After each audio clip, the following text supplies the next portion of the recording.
Women build muscle the same way that men do, but we have more barriers. That's right. We actually make muscle the same way, but the barriers do exist, and you have to recognize this is why women are struggling to find the exercise time that they need.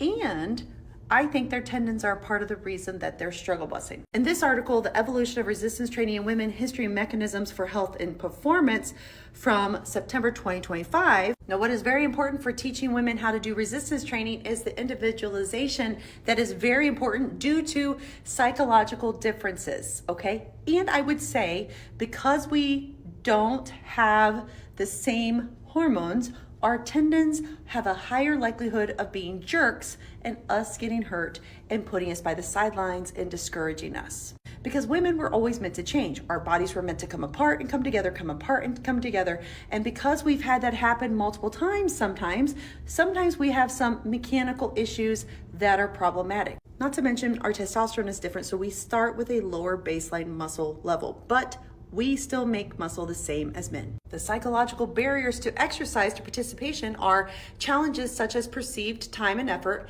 intimidation, and psychological factors. So going to the gym where there's tons of guys and you maybe are the only girl with lots of equipment you don't know how to use can make someone feel intimidated and not welcome and not want to go back. And current literature oftentimes overlooks the unique situation women are in and the social factors that impact the women's participation. So us PTs need to have updated strategies to help women form their programs and improve their engagement, their consistency, retention is key, and help them find the best way for them.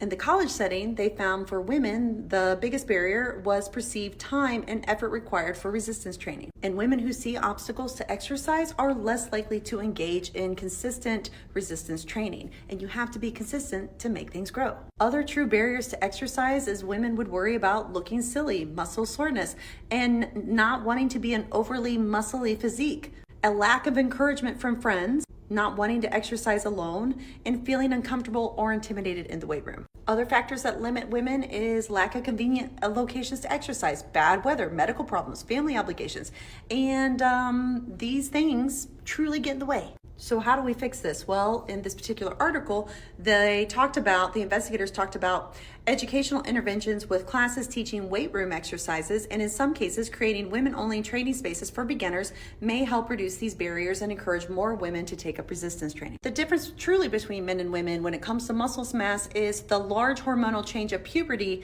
and the increase in serum testosterone in males plays the most substantial role in the obvious sex differences, which gives them more muscle mass and later strength and power. However, the neural drive and the connection for the brain and the body is the same. Testosterone values in men are at least 15 to 20 times greater than women during adulthood. Okay, so this is why they do have more bulk and more strength.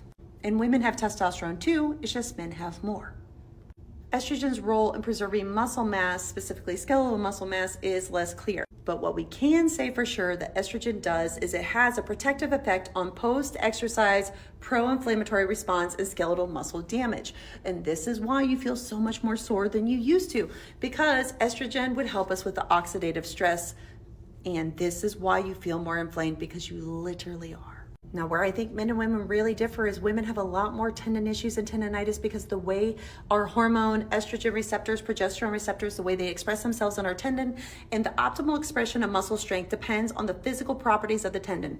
If I want to keep women healthy and strong, I have to keep them healthy.